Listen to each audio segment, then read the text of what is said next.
They can't hear us, right?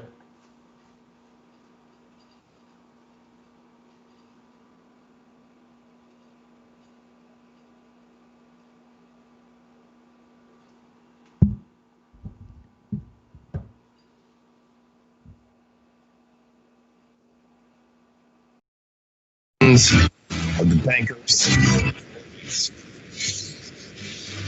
War is coming, and it's your choice to decide if you want to be a warrior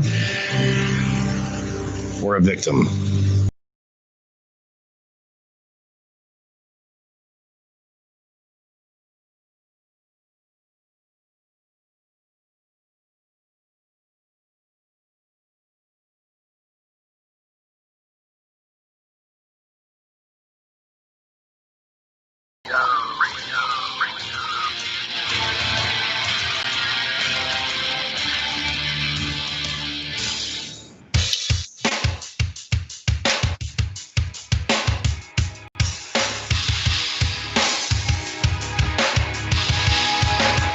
Enter into a world unseen on Raven Star's Witching Hour. You will encounter eclectic topics from the realm of spirit brought into our matrix of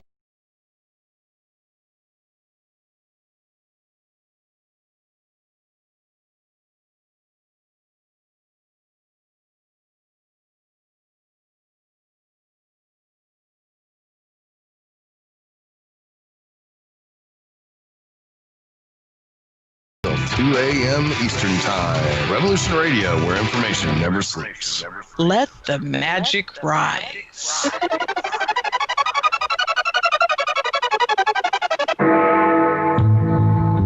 Galactic Interstellar Council on Revolution Radio Studio A, Friday.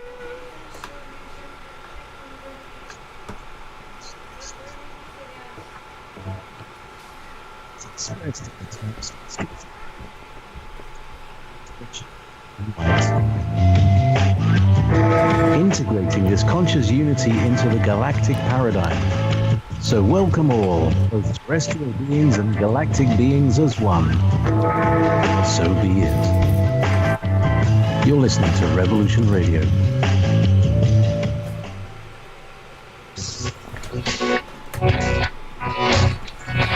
All right. So let's go on with the official break here at Revolution Radio, freedomslips.com. And yeah, we're going to get back to first. Hey everyone, welcome back to Celebrate Truth Radio. I'm your host Robbie Davidson. We've got an awesome guest for you tonight. Guess what? It's Black Lives Matter hijacked. We're going to be getting into so much of what's going on. Wow, 2020. There's just so much to talk about. My special guest tonight is a researcher, activist, building some incredible tools for the community as far as resources. He's going to be talking about so much tonight. So without further ado, let's welcome our guest tonight, Vall Owens. Val, are you there? I'm here. How are you doing? Dude, man, I'm so good. Like, it's just crazy. Like 2020, I had to get you on talking about everything that has been happening with you. And I'm sure you've been keeping pretty busy. You have no idea. The media keeps us busy. Trying to tune them out and tune in. Both of it keep us busy. No doubt. I hear you. Well, for people that aren't familiar with Vall Owens, maybe you could go into a little bit of your background just to explain a little bit more about yourself so people could become familiar with who you are and what your beliefs are. No problem. Where do I start? Well, we'll go from the history. I grew up son of a Baptist minister. I went my own path from, the streets, just the music industry, and love for, the rap and the hip hop. And it was a journey. And it took almost 2 decades for me to come to the knowledge of truth, even though I was raised in the truth, if you know what I mean. Mm-hmm. During that time, I was working in Miami for the celebrity DJ Khaled. I was working for him for almost 4 years, doing marketing, building his websites and different things. And I was supposed to venture off and start doing music. And I just got exposed to the industry, and I didn't like the fakeness of it. and I decided to take a break. And during that break, I got scammed in the industry.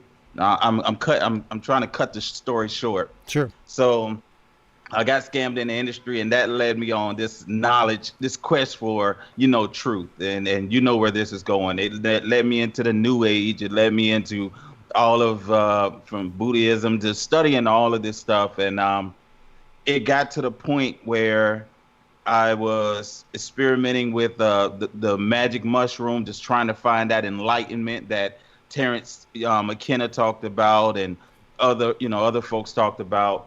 And during that, experience, I ended up realizing that I wasn't it, because the whole point of the New Age beliefs is they're teaching you that you are God. That you are the inner Christ, you are the Christ awakening. And through that whole experience, thanks to my upbringing, I saw the lie in it all. And that led me into researching the Bible, reading it front to back, and that led me to you guys. It led me to flat Earth. It led me to the Torah observing, and then it led me to just reading the Bible for myself and coming to the truth. From that, it's been ups and downs. I how you say it, dabbling back and forward. But one thing we can't deny, and one thing we can't untake, is the red pill. So that's my introduction. I took that red pill, and I can't escape from it. Yeah, no doubt. Yeah, it's kind of like I said, even when it comes to like the flat you were talking about, once you go flat, you can't go back, right? It's the same thing once you take the red pill. It's like, your world is forever changed. There's no way to go back to the way you looked at things beforehand. Exactly. Yeah, exactly. It's just all completely at that point where you've kind of just been able to see, these truths is what you're talking about. And I mean, 2020, think about all the years leading up to this year, but now this year it just seems like, it's just red pill on steroids. It's wild and crazy. And if you don't have the eyes to see, you can be, like, as the title say, you can be hijacked. It can take you over if you don't have the eyes to see the truth. Yeah, exactly. And you're talking, we were talking a little bit before the show when we were talking about racism. We're going to be getting into that because obviously the title of the show tonight is Black Lives Matter, Hijacked. And we're talking, really with kind of the mainstream push of what, you're seeing right now. And maybe you can go into a little bit of detail on what maybe some of the red flags you've seen, where do you think that it even got, hijacked? Because, overall, I think most people that I talk to, racist is not a good thing to be. Especially as believers, brother, Yes. All people were created in the image of God, right? All exactly. People, so this type of idea where, all these race wars and stuff that they want to create, maybe you can kind of go back a little bit and kind of explain, as you've seen this transition, where do you think it really went off track, where all of a sudden it was just not about certain things, but now it got to a point where, the stuff that they're pushing now, where, to tell you the truth, in ways, you start flying the flag, Black Lives Matter, and when someone says, hey, all lives matter, and they're like, you racist, right? To me, Black Lives Matter in itself is very racist. Okay. In the beginning, the Black Lives Matter was a hashtag, and I was all for that. I was all for the hashtag, but it didn't last long because the hashtag did exactly what the church with the 501c3, it did exactly what happened with the church. It turned into a corporation. And anytime it turned into corporation, things get all twisted. Yeah. So the Black Lives Matter it was created on a lie. And that's another thing. When it's created on a lie, how can truth come from it? I know a lot, I know a lot of people are going to be like, whoa. How can you say this? Well, when you go back and you look at what happened with Michael Brown and the hands up, don't shoot, and you do the research and you find out what his friend said, I know a lot of black folks, they lied in the court, the white folks lying, the white folks lie, white folks this. No, when you find out what his friend said and what the people that are around the scene that saw his body laying out in the street, because they left his body in the street. Yeah. When you find out what they said that his hands wasn't up. His hands wasn't up. So when you look at the hands up, don't shoot narrative, that it never happened, and then Black Lives Matter comes from that. Now you start seeing like where, what happened. Yeah. That's the big question, is what happened. And the media happened, money happened. Correct. I think it was a week and a half ago, I pointed out on the WokeJournalist site how when you go to Black Lives Matter and you go and you click the donate button, it takes you to a whole nother site. It takes you to Act Blue, and this Act Blue processor, a payment processor, they have the option for PayPal. PayPal is like, and you guys could correct me if I'm wrong because I'm going off mine. I think it's 2.3%. And that sounds about right. About 3%. Yeah. Yes. Yep. Yeah. Mm-hmm. Yep. And the Act Blue is almost close to 4%. So why do they have this option? Now, for the last couple of years, they've been not a couple, but for the last 2 years, they've been talking about Donald Trump getting, payments from Russia, and Russia supported this and Russia supported that. He had outside funding. Okay, so when you look at this Act Blue processor and you read their terms and you read what they stand for, you see that through Act Blue, they allow anonymous payments worldwide. So that means a terrorist can go there. This isn't my opinion. Go look it up. Yeah. That means anybody can go there and anonymously donate to Act Blue. Now, Act Blue is a Democratic affiliated payment processor. It says that right there on Wikipedia. Oh, yeah. Yeah, this is like political. This is like, injecting money into the political system. I mean, especially when all of a sudden some, researchers have looked into it and very little is actually going to the cause. You know what I mean? So to speak. So the question is, what's happening with all the other money? Because there was certain, amount of fundraising for certain initiatives. But, so far, I don't think that many people have found that, a very small percentage are actually going to where they said. But besides that, you're right. I mean, we should be suspicious of these things. But the question is, even when you go to Black Lives Matter and you see what they're about, I mean, they are so much bigger than just this whole race thing. It's more about they talk about more LGBTQ, all these, things, but more than they talk about blacks. Correct. And that's when you know that something's up, right? Because again, like, there's nothing wrong with, being proud and saying, hey, yo, but when all of a sudden you go to their own website, and anyone can do this, and you will see that it's all about everything pushing the LGBT and all these different initiatives. And you're kind of like, wait a minute, that kind of seems a little strange. Why doesn't just the LGBT push their stuff? Black Lives Matter push, racial equality, this organization. But when you see this kind of overarching, and I mean, dude, the power that we have seen with BLM, it's unbelievable. I thought that transgendered or the LGBT community had power, but with what we're seeing and we're witnessing live right before our eyes, the power that BLM has politically and just even within the system, I mean, they literally have taken over 6 blocks in Seattle. What's your thoughts on that?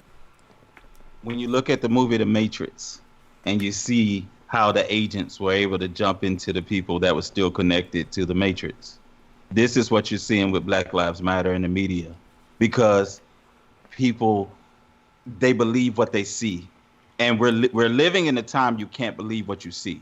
Because, and I say this for this, when you watch George Floyd, being killed, the media never showed 3 cops. They always showed the one. Correct. They had all the footage. Yeah. Why continue showing black people, the white guy, on the neck instead of showing that there is a black guy? I mean, George, he gave you guys a hint. He said, it hurts all over. My back, my legs, my neck, officer, it hurts all over. It was a reason he was saying that, because there was more than one person on his neck. So when you have all these lies and you have these narratives, you have a whole bunch of sleek people out there in the streets waving signs. And the problem is they're protesting for the wrong thing. Instead of protesting for police department reformation, they're protesting for Black Lives Matter. So guess what? Just like you saw what happened in Atlanta, it's going to continue happening. Yeah. It's going to continue because they're not reforming the police department. No. And I know I know they're already in the comments, well, I know he's talking about Georgia. Now, my opinion on that is that the guy, Rayshard, he earned himself a bullet.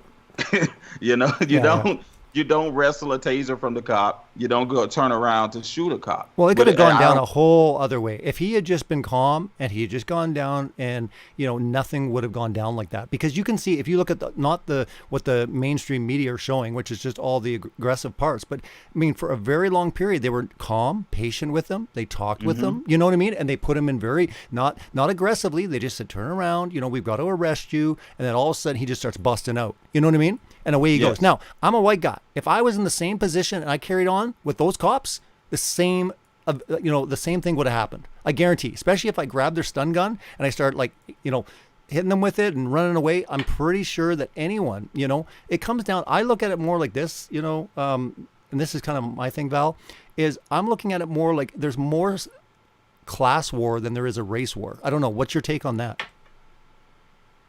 Explain what you mean by class. Well, what I mean by that is it for example, if all of a sudden, someone comes walking around and stuff like that, like the same law in life. If a white person is growing up without a father, he's fatherless, you know what I mean? He's kind of joined a gang and stuff, like he's still prone to those paths. I mean, I'm not saying that all people in poverty are going to get into criminal activity, but what I'm saying is I don't think it's so much more, the skin color. I have always said this, man, we do not have a skin problem. We have a sin problem. And that's what it is, man. It's sin, man. It's a prone to being sinful and not, respecting authority, not respecting the police officers. I mean, most people that I've talked to that just are respectful, carry on, nothing like that ever happens.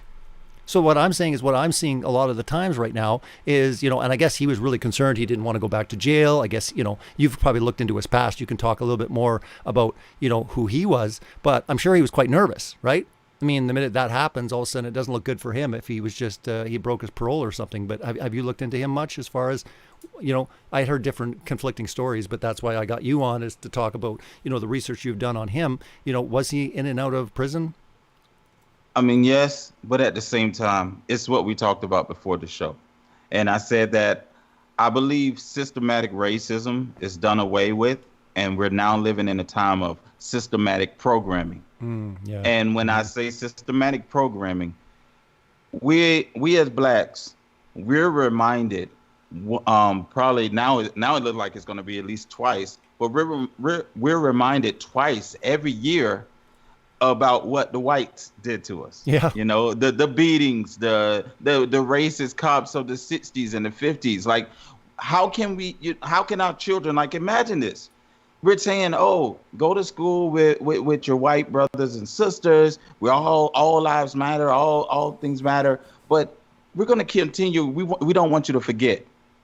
We don't want you to forget what they did to us. Watch these horrific scenes. Watch what they did to us. Now, go and drive in the streets. So when you see a police officer, just like growing up, even before I started getting in trouble, whenever I saw a police officer, because of this systematic programming, my stomach dropped down to my foot. I didn't know whether to look him in the eye. Sure. And it's how, as a black man, it's how I don't know whether I got how many black folks are in the audience listening.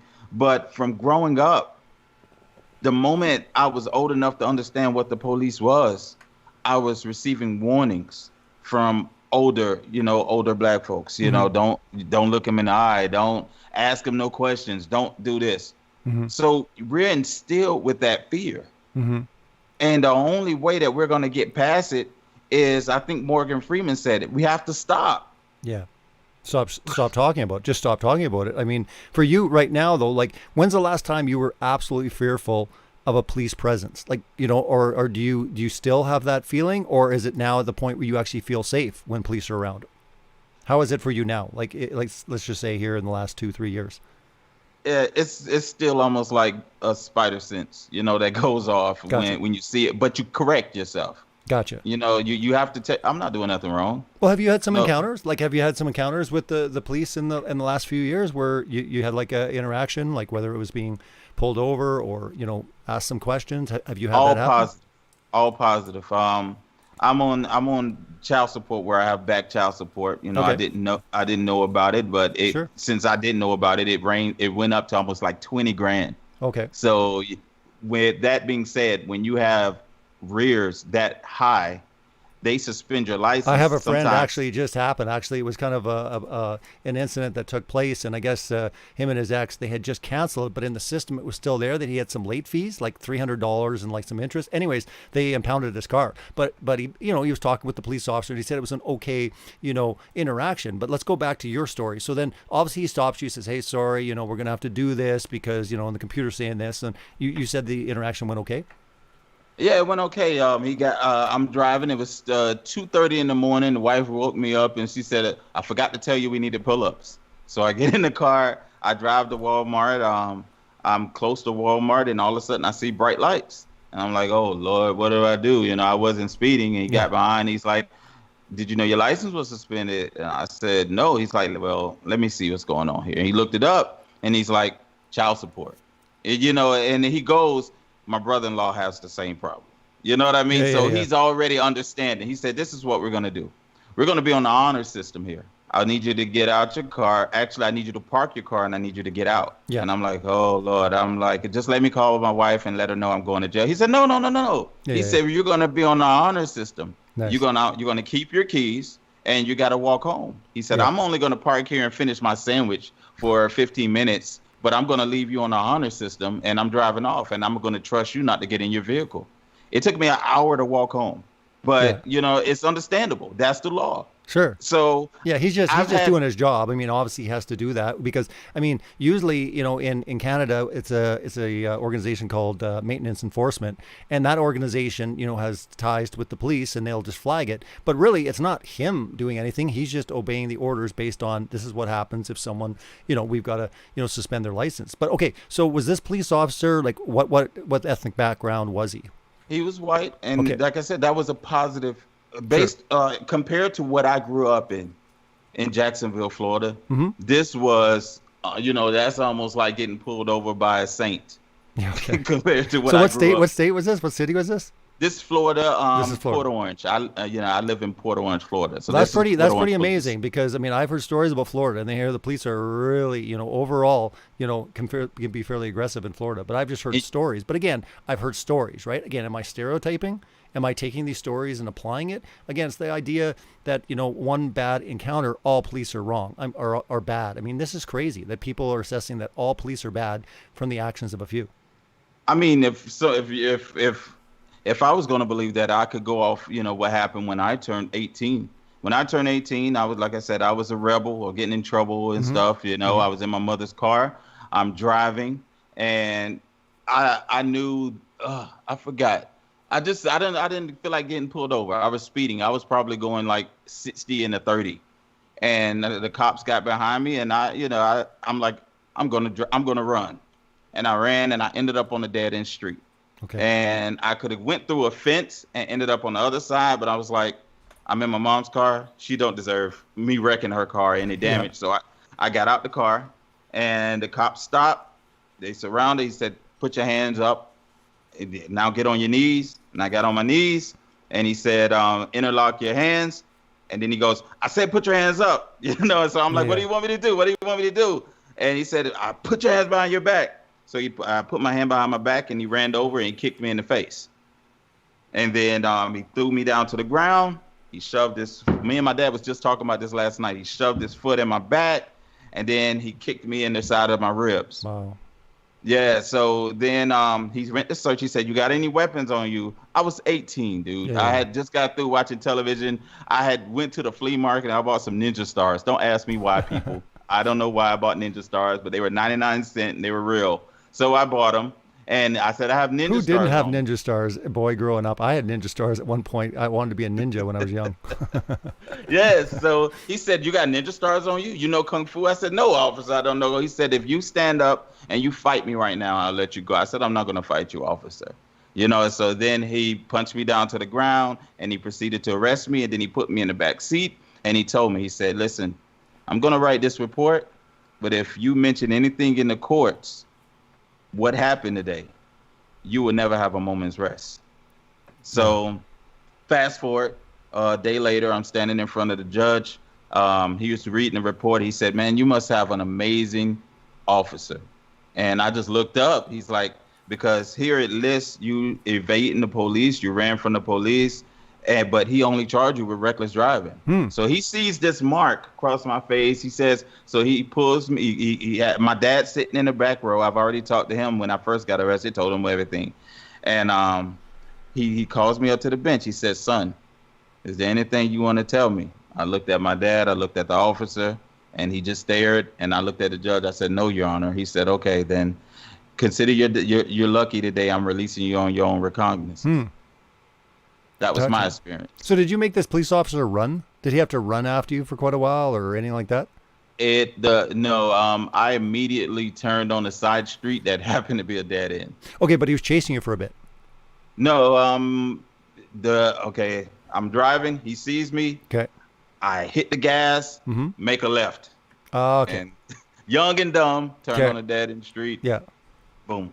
Yeah, see, I think a lot of the times when it comes down to stuff like that, I think it's just frustration. I think it's more, issues with certain police officers that probably got a short fuse. They're annoyed, they're irritated, some that, have to chase for a while and then they get a little bit aggressive. But I do know that there are bad police out there. There's no doubt, right? But the idea that like the majority are awful, I mean, that's just not true whatsoever, right? I guess the question is, how do we, do things different? With the police, but I'm a big believer on, man, we got to support law and order. We've got to be behind them. I mean, they're leaving in droves right now. I don't know if you've been reading or whatever, but like Atlanta, and we'll talk more about Atlanta, but a lot of police across America are getting fed up. I mean, they're getting to a point where they're like, listen, man, I don't risk my life. You know what I mean? Like now the point where, someone can get charged and face the death penalty for what we witnessed in Atlanta. I mean, if I was a police officer, I don't know if I'd want to continue on doing it, Exactly. It's pretty insane. I mean, these things happen, but I was talking to someone the other day and I said, what's interesting though? There's 350 million people in America. Overall, I mean, and again, everyone's got body cameras and cell phones and stuff. These instances don't happen, that often. I mean, they do happen, and I know what happens. But again, especially with Black Lives Matter, why aren't they talking about black on black violence, which statistically, I mean, this is just the stats. This is just the truth, that there's a way bigger problem on black deaths, murder, violence. I mean, all those things. Why aren't they making more changes within their own communities? What do you think about that? Because we're being told that all of this is racism.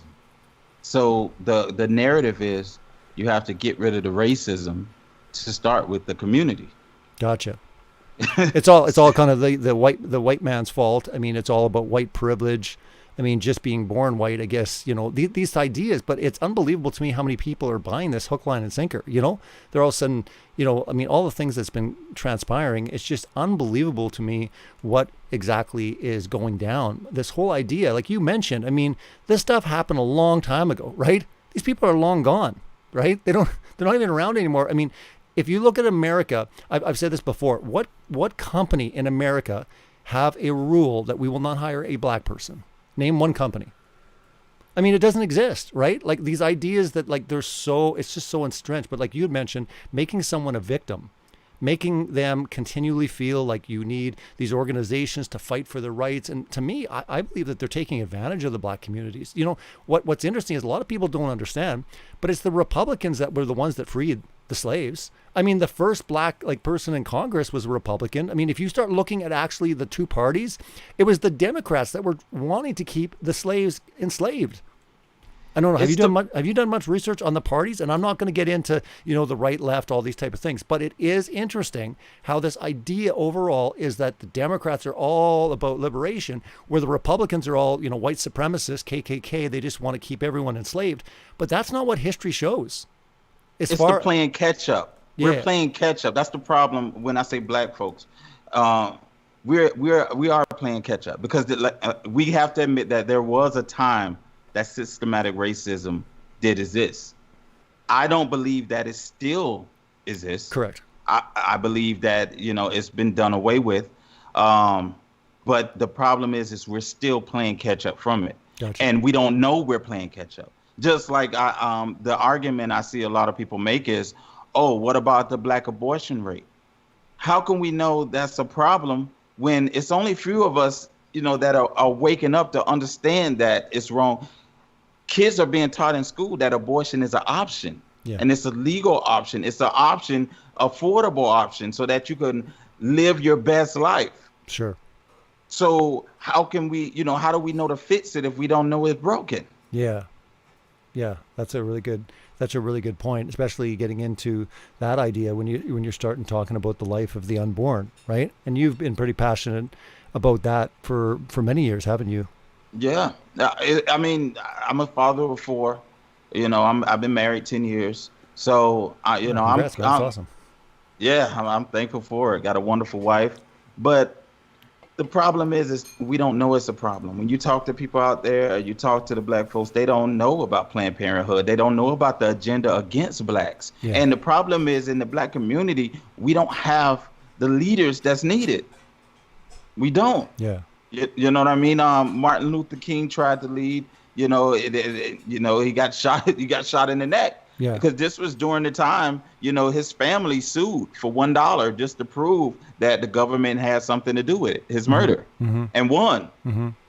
So we know that there was a time that there was a stoppage on black leaders rising in the community. Oh, sure. Yeah, I agree with you there. I mean, there's no doubt if you go back in history, I mean, it existed. The question is, in today's age, is it at the point what the media would try to portray?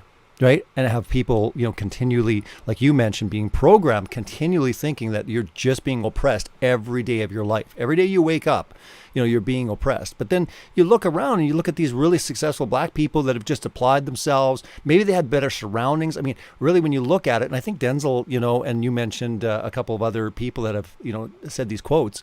But usually it comes down to a mother and father. A good family unit goes a long way. Yeah. And there's no doubt there's a huge problem with fathers leaving the families, especially proportionally high in the black communities, right? But when you look back in history, but they used to give them a bonus. I don't know if you've looked into this, but in order to get those handouts that happened there, the father could not be in the picture. So like if you actually look at where it stemmed from, it was like a trend that took place because you would get more money if the father wasn't there, and it encouraged fathers to like take off for a while or just take off indefinitely. So this stuff went on, but this whole idea that continually, it's continuing on to the extent that it was. I just look at it like, if you're in, say, the project environment and you're Hispanic or you're white or you're black and you have the same kind of, surroundings, you have the same past, you got the same influences, you've got, the dad's gone, you've got a bad environment, the chances of you probably ending up in prison are pretty much similar. Statistically speaking, right? So, like, do you look at it sometimes that a lot of this fighting is not so much racism, but it's more of that, we need someone to blame rather than doing something about it? It's just, we need leaders, in the black community. That's the major problem. We need leaders. Without leaders, how can we survive? We don't even know. The black community don't even know where we come from. I was going over this with my father about just the Outer Africa story. Mm-hmm. And I'm looking it up now. A lot of people don't know this, so I'm looking it up. Here it goes. The Outer Africa story. How can we get a grip on our reality or find our foundation when we don't even know where we come from? So the entire fictional story about the African slave trade came from a bigoted scientist named Melville Gene Herskovitz. Prior to his story, there's no information in history existed about an African slave trade. Now, I'm going to pause right here. I'm not saying the African slave trade didn't happen. Mm-hmm. We're talking about how it happened, where it originated from, and different things like this. So back to what I'm saying. This explains why the so-called African American cannot claim dual citizenship and are not claimed by Africa in any way. Mm. So think about that. Africa has never claimed African Americans nor asked for any type of reparations. Mm-hmm. So according to the 1838 dictionary by Noah Webster, the definition of American was a native of America originally applied to Aboriginals or copper-colored races found by the Europeans, but now applied to the descendants of Europeans born in America. Mm. Now I'm getting to the point. Melville allegedly took a trip to Africa, gathered a few artifacts, met with a few tribes, came back to America in the early 1900s, wrote a book called The Book of the Negro Past, and published it in a fictional section. He then went on to teach this to many black leaders of that day and government. And then, not to mention, the 1924 Racial Integrity Act gave government officials permission to destroy early census. That would prove, would actually prove the truth. So with me saying this, we don't even know. We're wearing kente cloths. We're praying to ancestors. Like, we're all over the place. Mm-hmm. So how, if we don't know what our origins, we don't know our foundations, we don't even know where we come from, how can we get a proper footing? And that's what I'm that's what I'm starting with. This is what I'm telling my son. This is what I'm passing down to my sons, my cousins, my brother, anybody that I'm talking to. Yeah. So that maybe we can raise a leader that just stands up and come forward. And so as far as we were talking a little bit about George Floyd, and just so you can go on the record, regardless of the intricacies of, how it went down overall with what we witnessed and what we saw, because I have yet to find someone that thought that was okay. I mean, I think it was reprehensible. I think it was tragic. It shouldn't have happened. And I think the officers should be charged. What do you think?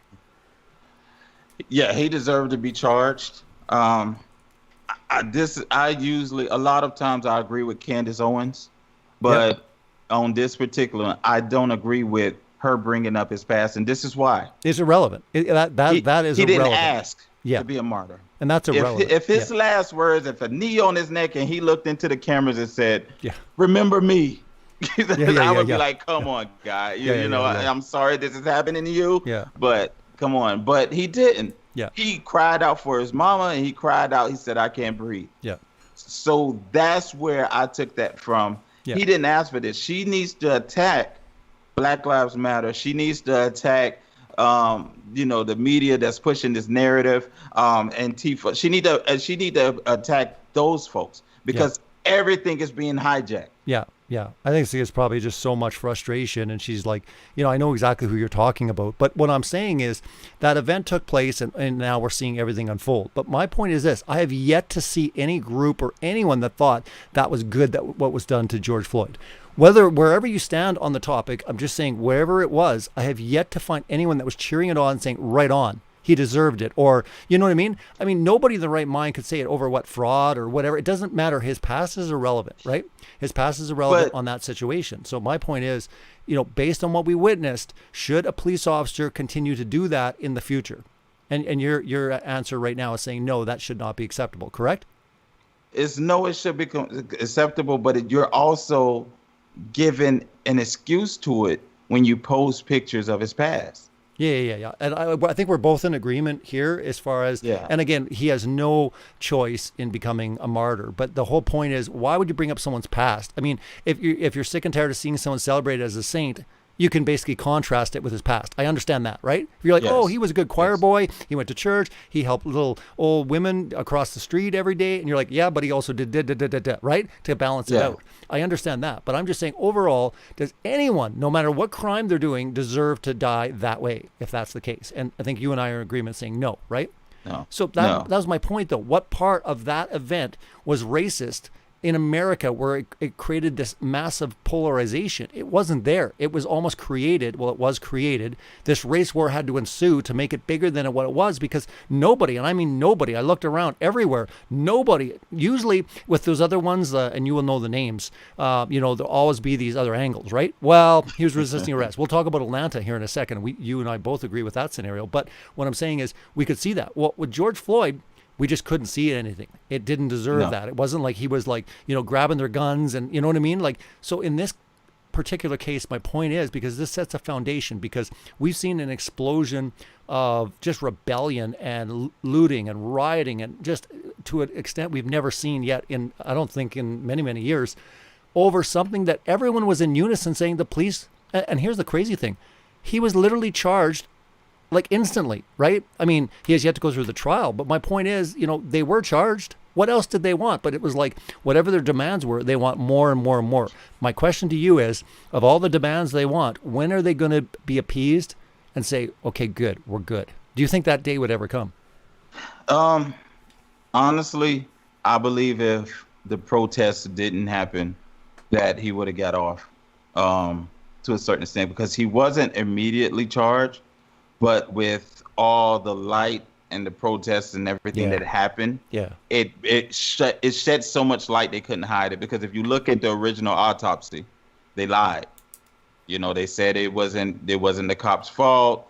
It was this, it was drugs, it was everything. Correct. You know, so they had to bring on two separate people to do the autopsy that didn't even know each other to show the results, and they all had the same conclusion. Correct. So you're right, though, when it comes to when will it be a peace, because I'm okay with, you know, him getting charged and then the other officers being charged and being complicit because they did nothing. Mm-hmm. So I don't know whether it's to keep the protest going until a decision is made, because my fear is, and I know a lot of folks in the black community have this same fear, that if the protest stops, the light shine off of it, and then the officer quietly, you know, might get away. Yeah, I hear you. Yeah. When is the trial supposed to take place anyways? That's the $1 million question. I can't even find it. I've been looking myself. I'm just like, I want to, like, you know, I can't find anything. It's just like, oh, he's next to appear, you know. And I think the first time he appeared in jail, like he didn't even go into the courthouse. He actually appeared like via webcam or something, didn't he? I'm talking. And he had the opportunity to. I think he came to Orlando. Yeah. I know he came to Florida. And, you know, if you look at the picture, a lot of people were surprised at the mugshot, because when you look at the picture, you know, he had cleaned up. So, you know, he came here not to be recognized. Yeah. So it looks like he was told, you know, just go, let this die down. So it's like he came in the spirit of, I'm going to get away with this. Well, I guess we'll see how that plays out, right? But I mean, the contrast with that and Atlanta. And again, I still think that they rushed way. I mean, that was just political pressure where they instantly charged him, you know, with what murder charge was it? But I mean, it literally would, you know, have the death penalty if he gets charged with that. Well, to me, that's just a rush to judgment. I mean, that's just political, because nobody in the right mind on a case like that would just instantly go to that level right away, right? Even if you thought it was wrong, even if you thought what happened is wrong. What is going on there is incredibly extreme and political, in my opinion. Like, what do you think? It's dangerous. It's very dangerous. And that's why the police are really kind of freaking out now, because they're like, oh my goodness, like, if I can't defend myself, and like, that's like saying, you know, if the citizens are able to like defend themselves, but the police aren't, I mean, that's a scary position for them to be put in, right? And I mean, I am not seeing these police that are just completely doing that for no reason whatsoever. I mean, this, like, he was, you know, there were two officers there, and he was pretty strong, man, because he fought through both of them, you know, and they were both trying to get him down. And I mean, he was, you know, pretty strong, but then grabbing, they were like, you know, and they said a few times, get your hand off the taser, right? Now, it's not about, oh, maybe I should be able to grab this or this. It is a police officer. It's authority. You have to know your line, man. You got to know all your of those limits. Arguments are stupid. And I tell anybody that's listening, all of those arguments are stupid. You know, he knew, and they actually charged him. One of the charges was he didn't properly let the guy know that you're under arrest. Okay, dude, I grew up, when the officer tell you to turn around and he take out the cuffs, dude, it means you're under arrest. Yeah. And I'm saying, if anyone carries the same way, that carries on that way, they're going to meet the same outcome. Maybe not exactly, but what I'm saying is it's going to get like rough, right? They're not just going to be like, okay, you obviously don't want to, and we can't do anything about it, right? They're still the police, and they still have to enforce the law. And quite honestly, I mean, he was massively intoxicated, but I'll tell you, it's really kind of sent this ripple overall, you know, throughout the police forces, where they're saying, like, this is crazy. This is crazy that all of a sudden, you know, police are scared to even defend themselves. I mean, what are police supposed to do when they're on a call? They want to get home to their families. They just want to get home. They're just doing their job, man. I mean, I know there's some bad police out there, but again, we're talking about the vast majority are good, man. They're doing something where they're not getting paid very much at all to risk their life every day. Well, first of all, we got to clear it up. I believe that the officer deserved to be arrested, because it's not that the fact that he shot him. Oh, yes. It's what he did after. Yes. You know, yes, we haven't talked about that yet. He kicked the guy. He put his and he admitted it. It's like you. You know? It's like you. That's the same thing that the cop did to you. came over to you and gave you a boot, right? But to me, I ain't think of it. That's aggression. That to me is like, you need to go to anger management, or you got a massive temper. And I think that's where we need to regulate in the police departments. If someone's got a short fuse in the police department, I don't think they should be a police officer, because when you're dealing with that type of stress and under pressure and you got a short fuse, it's just going to get bad. And I don't care what color you are, you're going to get the boot, right? If you carried on that way. So really, to me, it's the same thing that happened to you. It wasn't, I don't believe it. We'll never know this, but I don't think it was because you're black. I think it's because you're trying to get away. The guy's annoyed, and and I'm sure I know white guys that literally were breaking the law, carrying on like that, and they definitely got roughed up pretty good by the police. You know what I mean? And again, it's happened. It's our fault though, because now we got to go into the history of why police do these things. Yeah. Way before, even when Clint Eastwood was making movies. It's the catchphrase. They had that catchphrase. You shoot someone, or you're filthy, and they shoot a criminal. And it's like, we've been programmed by watching all of these movies. We forget that these are, even though they're actors, this is somebody's son. This is somebody's brother being shot in the head or being blown away. Yeah. And police, from even watching the comedy Police Academy, we see that the police are taught that it's a us versus them mentality. So they feel that they're in their right a lot of times to kick the bad guy, because it's like something clicks inside them. Once you're labeled a criminal, you're less than an animal to the police. Yeah. Black, white, we've seen it. I posted an article. There was a white guy, he was killed the same way, 2 knees on his neck. Yeah. Well, go to prison. Go to prison. I don't care what color you are. You're going to be treated like crap. Those guards are not going to give you any humane level of, decency. I mean, that's right across the board, right? I mean, why is that? Well, yeah, that's more of a bigger issue, getting into, and I mean, they've been talking about this for a long time. I mean, prisoners want the right to vote and all that. And that comes down to like, do we allow prisoners to have certain things? Obviously, they got to be treated humanely. There's no doubt about it. But my point is that you on the ground getting a boot, or my friend, carrying on, flipping off the cops and running away from them, and them catching up and giving them a stomp, right? Same scenario. It had nothing to do with the skin color. It had to do with being rebellious and frustrating a police officer that really has a short fuse and probably needs to deal with anger management. And I think the police departments need to have more, ways to detect certain police officers that maybe, this is kind of where we look at if all of a sudden, you can't keep a cool collective stance in a situation. Yeah, maybe you're not best suited for being a police officer. Maybe something else. Yeah. Maybe you could be a security guard. Maybe you could be whatever. But my point is, that is what I see a lot when it comes to police just getting frustrated. And it's just, maybe they had a bad day. Who knows? But this whole idea that these police are just running around in their squad cars. Let's just go find black guys and let's just go rough them up. It's just, if that is the case, and that's going on, you got to remember everything now, day and age, I mean, it is being recorded, right? A lot of it is being recorded. And let's just say they go to a point where everyone's wearing body cams and everyone's being recorded, 24/7. Well, how much are we going to see that where the police are going to be like, yeah, let's go and rough some, you're not going to see that. You're going to see instances where all of a sudden we don't have the full story. We don't have the full angles. We don't, there's always these two sides to a story, and there's the truth. They always say there's his side, her side, and then the truth, kind of like a divorce court or something like this. But to me, it's just getting to the point now where now they're ripping down all these statues. I mean, where do you stand? I mean, what do you think about the fact of trying to actually completely eradicate history? I mean, there's no doubt there's some bad actors, going on. But this whole idea that they want to completely remove any resemblance of any type of heritage or history of America, what do you think that's leading to?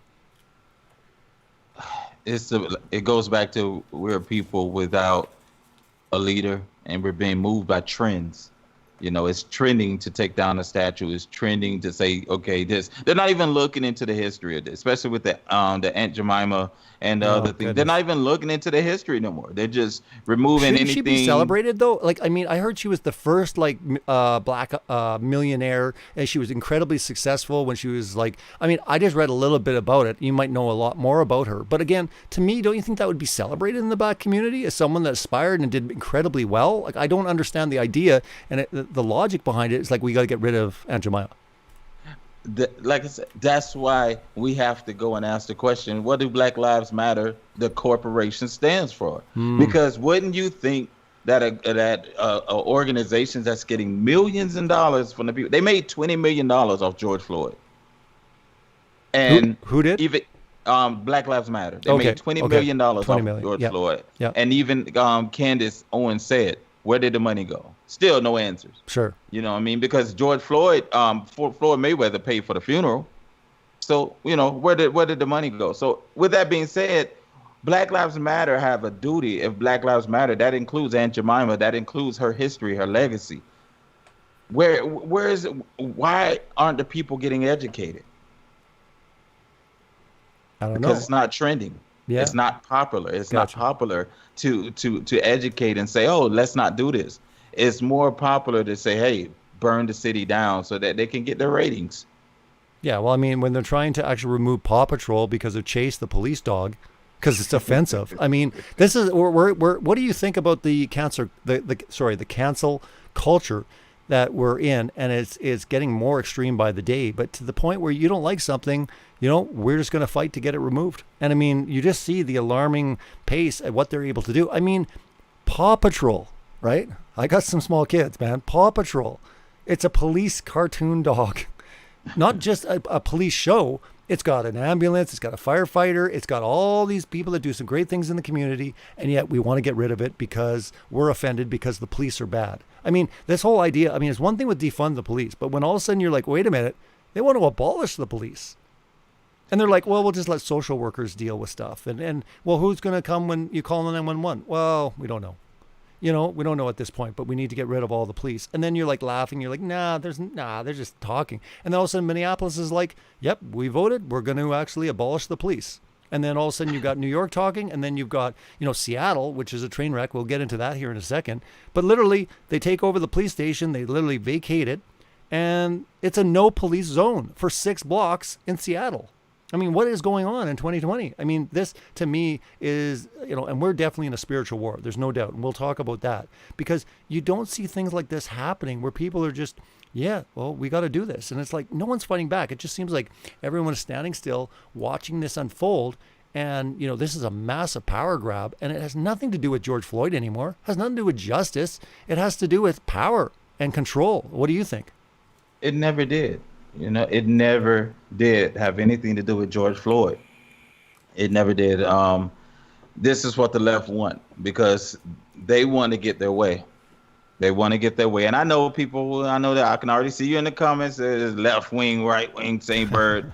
But at the same time, there's still agendas at play. Hey, man, I go on the record all the time and I understand all the, you know, the truth in and looking into the right and the left. But here, we're dealing with like Joe Biden or Trump. All right, stop what you're thinking.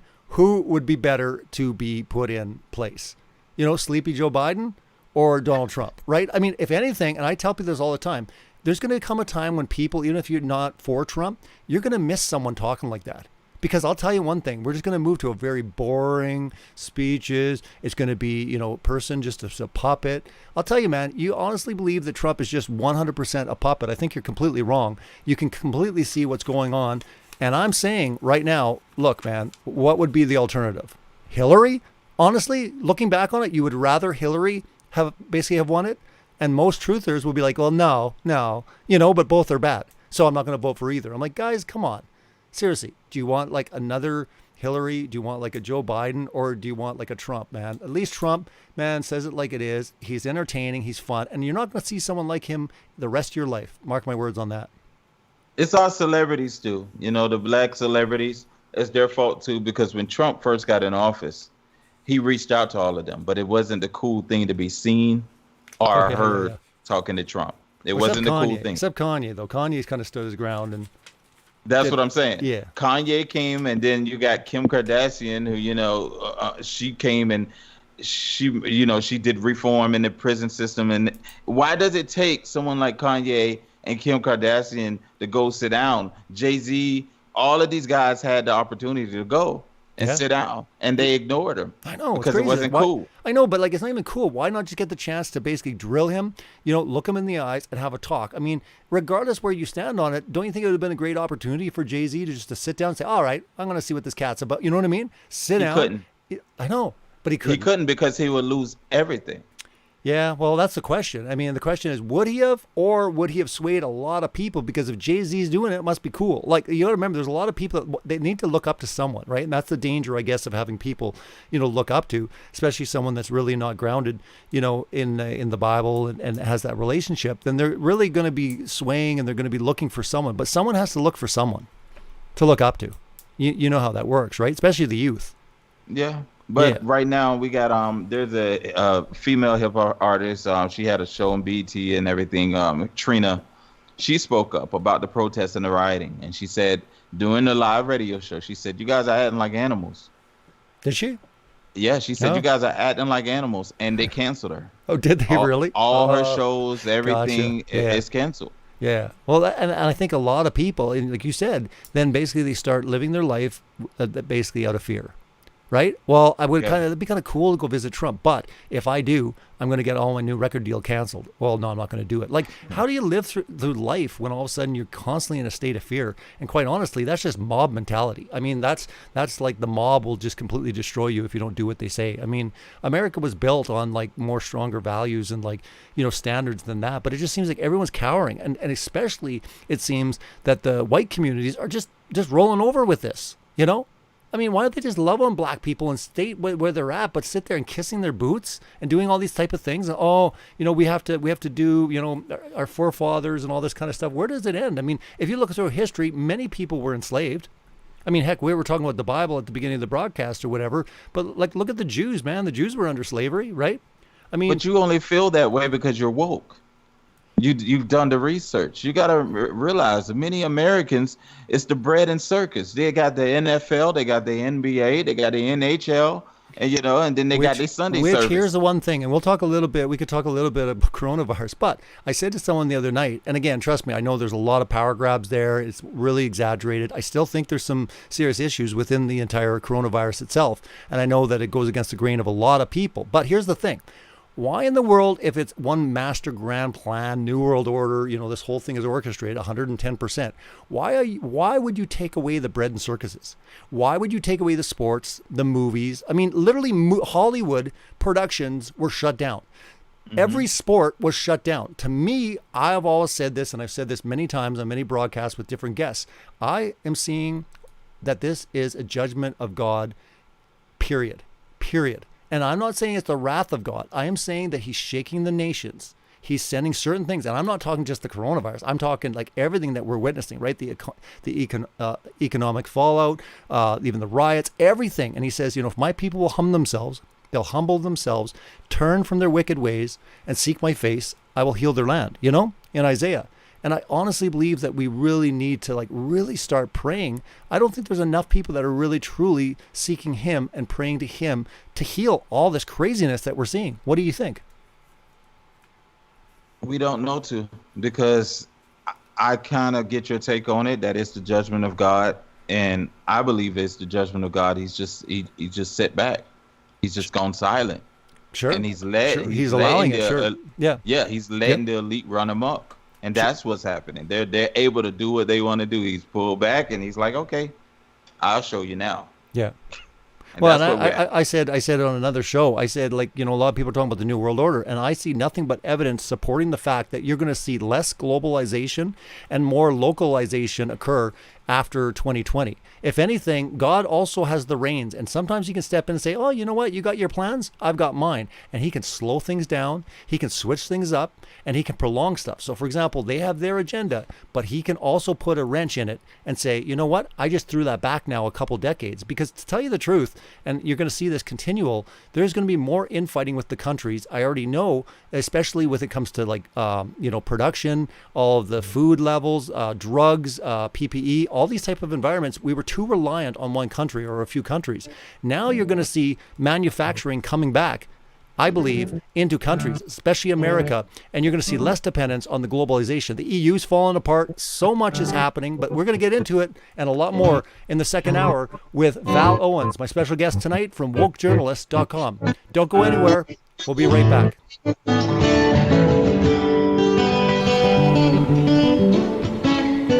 Listen to Revolution Radio at freedomslopes.com, and we'll be right back after this message.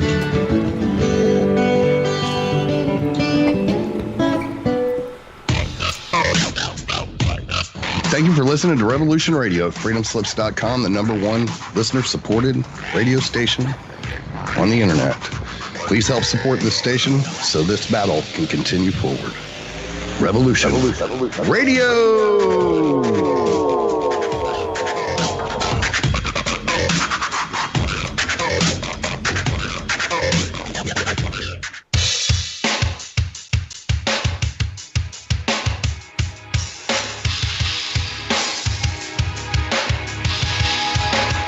Enter into a world unseen on Raven Star's Witching Hour. You will encounter eclectic topics from the realm of spirit brought into our matrix of truth. With your host, the Solaris Blue Raven. Solaris will bring you an array of unique guests covering topics from ghostly spirits to amazing anomalies, covert technology, UFOs, and shadowy global events. And that's right here, Revolution Radio, freedomslips.com, Saturdays, midnight till 2 a.m. Eastern Time. Revolution Radio, where information never sleeps. Let the magic rise.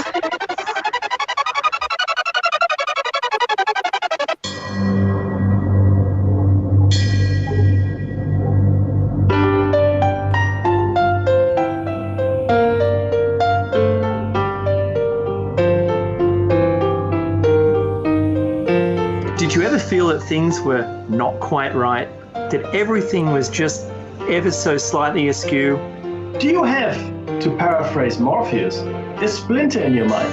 If you're interested in hearing the latest information about UFOs, the paranormal, Ancient cultures and structures, monatomic elements, longevity, fantastic discoveries in science, downloaded to your brain, then tune into us. Hi, I'm Dave. and I'm Mackie. And we are Shiny Side Out, Sundays 2 to 4 a.m. Eastern. See you then. Revolution Radio, freedomslips.com. You don't need to expect us. We're already here.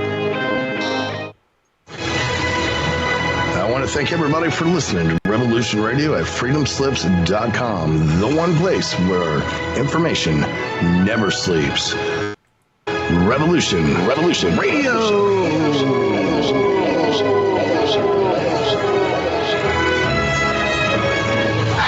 All right, let's show them what we got.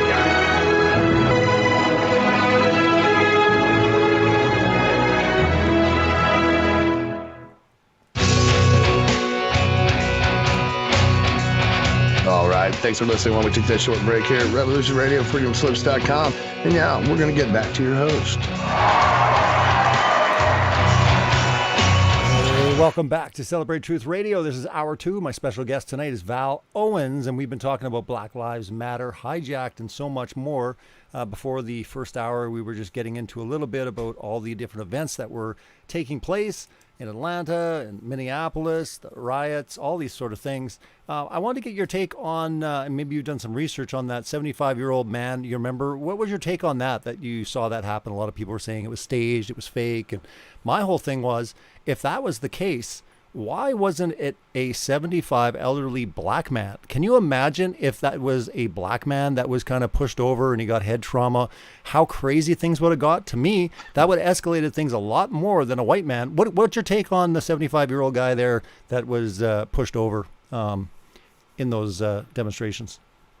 I have this process. I try to wait till more of the story comes out and more evidence comes out, and try to look more into it. So I'm waiting on just more, because all the conspiracy. I was hit with so many conspiracy theories. Yeah, we're going to talk about that. It was a straw. It was fake blood pouring out his ear. But honestly, think about this though, and I'm going to throw this out for the whole truther community, and we're going to talk a lot about Val's awesome new fact-checking website called WokeJournalist. Sign up if you haven't. He's signing up some amazing people there to help with that site, but it's WokeJournalist.com. The link is in the description. I want to talk quite a bit about that because you've had your hands full with so much, and it seems like there was just this massive influx. The minute George Floyd hit, I don't think I'd ever seen more stuff being poured out on every different angle than I've ever seen leading up to 2020. But you're right, so much stuff was coming out there. And I just said to people, I'm like, look, man, I don't know things are suspicious for sure. But honestly, if you're going to stage something, why wouldn't you do it with a black elderly man? I mean, people would have lost their flipping minds. People would have gone so crazy. I mean, they would have started burning cities. If you really want to, throw fuel on the fire, you would do it with a black, man, not a white man. But anyways, it's good that you're still researching that. You can come back to us on that, or maybe you can post some stuff on WokeJournalist as far as what's going on there. I just thought I would ask you because I'm just always perplexed. I'm like, look, man, if that is the plan, why was it a white guy? Right? It's more. This is what I've been preaching. This is what I've been yelling for. Police reformation. These cops, they need to be reprogrammed.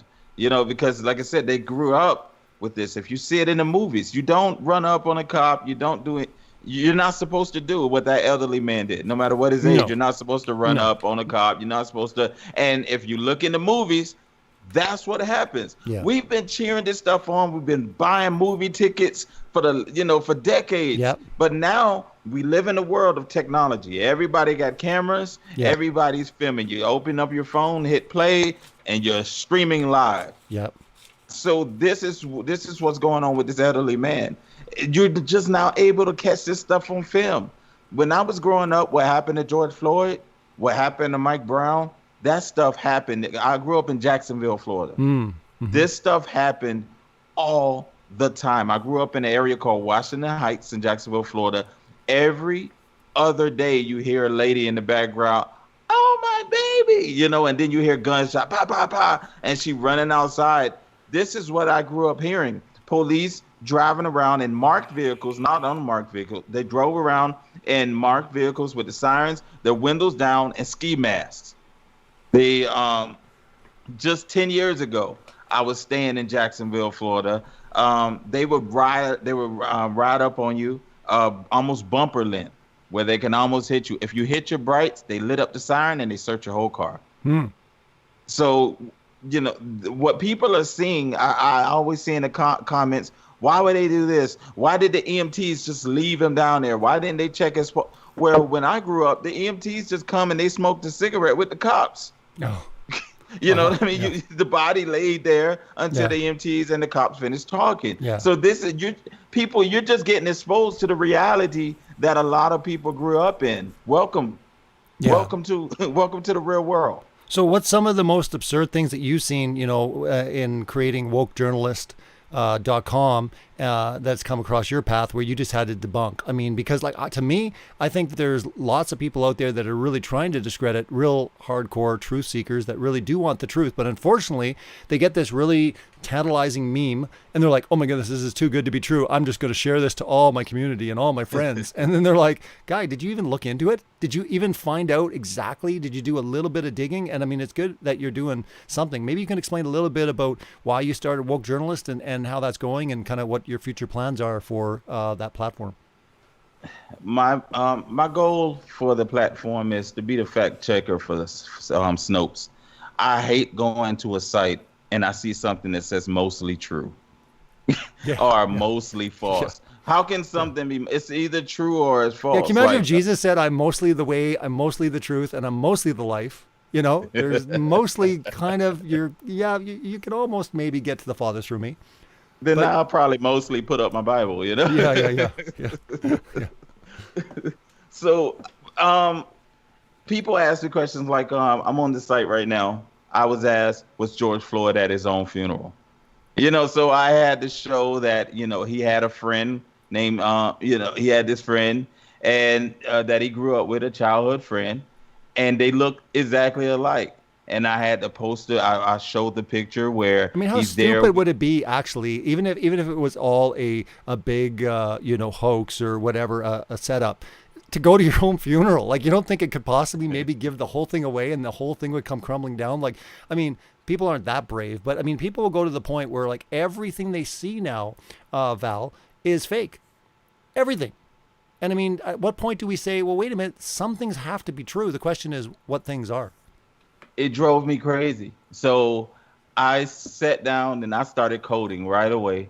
And I coded, I programmed this, WokeJournalist site. And everything, this is what scared me. Because I have over 5,000 truthers just on my Facebook, and all of them was sending me memes, and every meme that they sent me, I was able to debunk with actual facts. You know, one like I said, George Floyd at his funeral, it was his friend Steven Jackson. Yeah, I showed a picture of him with his mask and without his mask, and it's speaking. So I showed that. Another one was they sent me a meme of showing Antifa debit cards. Oh yeah, I did see that flying around. I was like, oh brother, like Antifa debit cards. It only took me 30 minutes to find the source of it and debunk it, and I showed how it was coming from a German satire site that actually took the time to create the graphics, create these cards, and put this out here to make truthers and to make people that support Donald Trump look dumb. Yeah.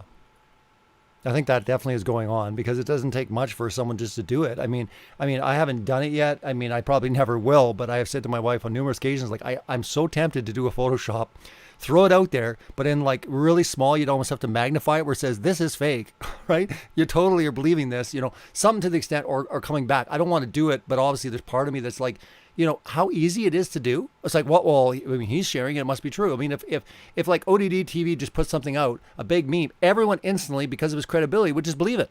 He could throw anything out right now, right? That's unfortunate, but that's what's good about, you know, you having the website and putting a platform like that together is where people can really take the time, and they don't have to spend time on all of this stuff that's coming out. They can focus on one key area, because you know how it is with research, man. I mean, to do proper research, it takes a while on one, you know, type of topic, not the entire thing. You know, you need a lot of people to kind of handle different like assignments, different subject matters. Exactly. And that's what I've been doing. I've been reaching out to, I've been asking anybody if they know these big YouTubers that, you know, that are truthers, to send them my way so that we can have them as fact checkers. You know, the site is easy to use. You go there and all you have to do is ask the question, like, you know, like someone asked, are Antifa debit cards that fund, are Antifa debit cards that fund Antifa protesters real? They just ask the question, and then you go, and then I will have a truth, or I personally would go do the research, list all the sources, put screenshots so that you can see where it's fake, where it started, the origins of it, so you have no doubt in your mind, so you can move on to finding real truth and get rid of all the satire that's out there. Yeah, no, for sure. Look at the Babylon Bee. Who created the site? What site? Sorry. The Babylon Bee. Oh, the Babylon Bee. Created that site. Yeah. That's hardcore satire, man. But I think it's actually some Christians that run that site, because if you actually notice over the years or whatever, they do focus a lot on some funny stuff. Like, it just seems like they're on the up when it comes to that kind of stuff. But yeah, I mean, since day one, you know, and you know how many people that will actually share that stuff around, they'll believe it's real. Like, they're like, no, it's Babylon Bee, it's satire. But it gets people right at the beginning, you know. But that's the point, is that they start sharing and go, look at this. It's like, why don't you look into it, and then you'll know it's satire, or at least research it. But so many people will just share stuff right away, right? They don't even have to look into it. They're like, oh, this got to be real because someone just posted this. Here's a question for you. What about all that stuff that was circulating that Obama tweeted George Floyd 5 days before he died? I mean, what did you look into that at all? Have you even heard about that? Because I looked at it, and the problem is that, you know, the average person don't understand the timestamps. They don't understand how Twitter works. They don't understand the update and the refresh rate. They don't understand all of this stuff. And trying to explain it, you get labeled a shill. I know. And it's crazy too, because it's just like think of that logically. Like Obama. Okay, first of all, Obama, right? He's not even in the office right now. So Obama is just going to tweet out a guy that literally 5 days later is going to be one of the biggest names in the entire world. Right? Come on. Like, people, like, seriously, there's sometimes when you got to be like, wait a minute, this just doesn't ring true. It's just too obvious. But, you know, I do know of some significant truthers that have actually gone on the record, you know, saying that's real. They've done shows about it. I won't mention, you know, who it is. But my point is that a lot of people are running with this stuff, and it's just like they've done their small amount of research and they throw it out there. Now, don't get me wrong. We can't always be right. And sometimes it's good just to be humble and admit when you're wrong, right? Sorry, man, I was wrong on this, or sorry, I was wrong on that. But when it comes to these type of things, you know, this stuff just seemed like everyone was sharing so much of this, and it continues on. You know, some people, I mean, I had I had Aaron Sampson on, and he's under the belief that this is being done purposely, where so much disinformation is being pumped out there to hurt the credibility of people that are generally trying to actually support and hold up truth. But then they start sharing stuff that's just quite frankly ridiculous. It's ridiculous. Exactly. I mean, it's just ridiculous. It should be at first glance, but then also when you start looking into it, you're like, wait a minute, there's zero credibility to this. I mean, there's nothing to this, and you're just sharing this. So it just seems like at that time, people will go, this person's just completely lost touch, because everything now, every single thing they see is fake. Nothing, it's all manufactured. Now, I agree, the world's a stage, and I said on the last show, I said, guys, yeah, the world's a stage. Play your part. God's asking you to play your part in this world stage. So, I mean, everyone will talk about the bad players and say, oh, they're all staging everything. Well, what about you? I mean, what's the act that you're going to play in this world? God's calling us, he's calling us to as ambassadors for him. He's calling us to be the light in a dark world. And this world is getting darker and darker and darker. How do we bring light, outside, obviously with the gospel, but really when it comes to these type of divide that we're seeing, do you think it's just going to continually get worse, or do you think that there's any hope for stuff being restored where it's not so divided? I don't think I've ever seen America so divided in my whole life. It's going to continue getting worse because Black Lives Matter. It's going to continue getting worse because they're marching for Black Lives Matter, and that's not what they need to be marching for. That is why the Rayshard happened in Georgia right after George Floyd, because they're marching for the wrong thing. Yeah, what did Wendy's do to them? What did Wendy's do to them? They just burned it to the ground. Like, what did Wendy's have to do with it? They just decided to burn the whole restaurant to the ground. It's like, what did Wendy's do to the BLM? I mean, it's because it's not just BLM. That's the problem. I know. I agree. That they're just the face, but it's hijacked. That's why we titled it. It's so. Hijacked. What do you think about the Antifa? Let's start talking about this as far as the Antifa aspect. I mean, Trump's literally gone and said who they are, and he wants to have them listed as a domestic terrorist organization. And obviously the left and most of the mainstream media are like, no, that's horrible, that's awful. And he's like, no, call them for what they are. They're a terrorist organization. What's your view on Antifa, and how do you see that they have hijacked Black Lives Matter? It wasn't hard for them to do. All you have to do is put on a mask and go out there and join the crowd. Yeah. And hype them up, because we're living in a time that whoever's leading Antifa, they understand emotions and they understand the heightened emotions. So all you have to do is throw one rock. Yeah. And everybody's going to follow suit. Correct. That's what's going on. Antifa's there to throw the rocks and continue hyping up the crowd, because they're already marching on the wrong agenda, and Antifa knows their agenda, and just like the Freemasons, they have people in this Antifa camp that don't understand the main agenda. So they're in a cause that they don't even know what they're fighting for. Yeah. So you have a whole bunch of chickens with their heads cut off running around supporting the agenda they don't even know that they're supporting. Correct. And do you know like the overall arching agenda of Antifa? Have you looked into them much? No, I haven't. Okay. I when I started looking into it, it leads to I get the articles for George Soros. Sure. So what do you think? What do you think of the whole George Soros connection?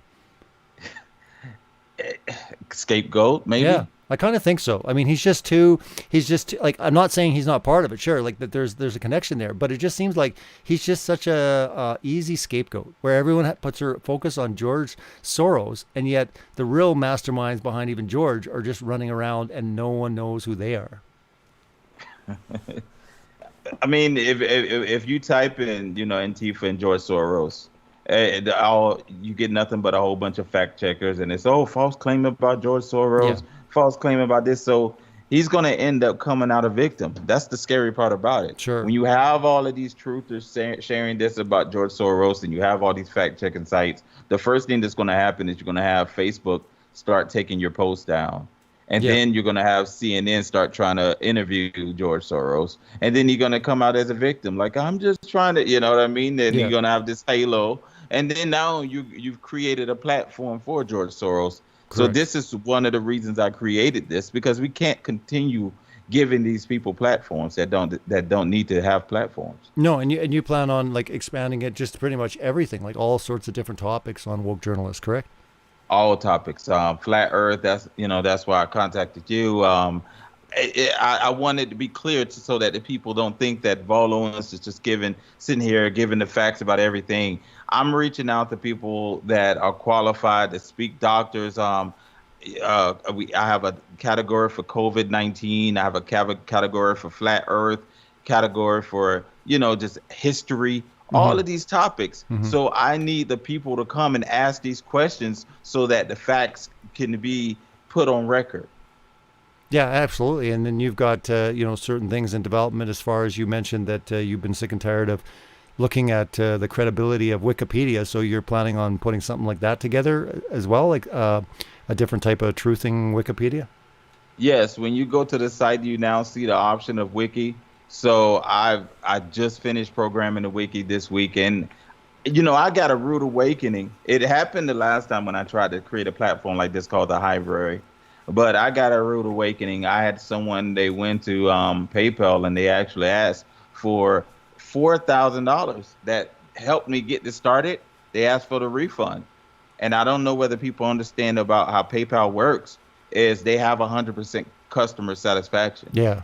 So I had to issue that, else PayPal will get to the point, especially with that high amount, that they would make it so that I can't take any, that we can't be funded through PayPal anymore. Yeah, they'll cut you off. Yeah. You really have, it's kind of like a credit card, like a chargeback, right? It's like the customer always wins on that, right? Like the buyer always loses on PayPal. Yep. Yeah. Yep. And you can go and complain back from 6 months ago or even a year ago. I know, it's scary. And PayPal will go and refund your money. Yeah.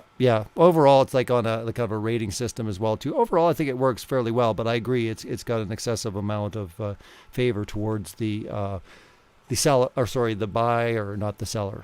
So like usually that's the way it is with a transaction, but that's unfortunate. Well, like I said, I mean, you've got ways to support you if you can kind of give some links out or just ways that people can help support the initiative. I know you've got some pretty big names that are going to be joining and helping out with that. Honestly, I think it's going to go a long way in helping people be able to go to a site. Okay, I'm going to share this meme or I'm going to share this picture. I want to check first and see, I just want to check with these guys. And I mean, overall, they want the truth. I mean, they want what you want as well, but they're just not going to be so quick and rush to get something else. I think in our culture, though, we're always looking for that dopamine hit as far as more likes, more exposure. You get a breaking story, put it out right away, right? Because you get the attention. Yeah. Like a lot of people are kind of, getting sucked into this idea where, and it is like a drug. They've said that social media is like a drug, right? People are always watching the likes. How many likes do they get? If you don't get that many likes, it kind of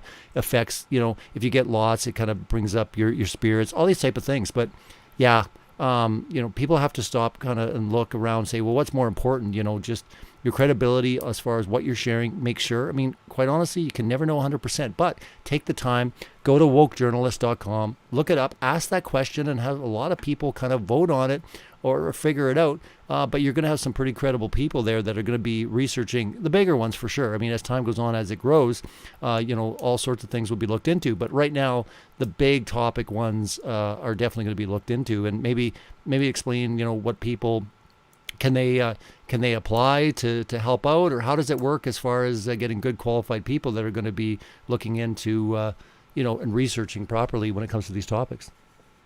The way it works is you go there when you go to the homepage, and it's usually on every other page as well. You will see on to the right side it says ask a question. You just go and click ask a question. You put the question. You choose a category. You can add a tag if you want, and then you just upload an image, and then you can put, give more detail to your question, hit submit, boom, the question's out there. So you actually will get an notification when someone answers your question. So if you feel that you have the answer to the question, you know what I mean? Like right now, you as Robbie Davidson, you go there and you post, is the earth flat? You can go there, you can answer your own question. I got you. And I might see that as you, and then I will list your answer as the best answer I see. Yeah. and So you close the question. Gotcha. So you'll take the best out of a bunch of replies to it, and then you put the credible one that this is the best one. I see exactly what you're doing. That goes a long way. That's for sure. And then over time, you should have those people that where you're doing the best. I mean, do it on like almost a reward system or some sort of thing where over time, as more people voted up and saying, yeah, I agree, that is the best answer.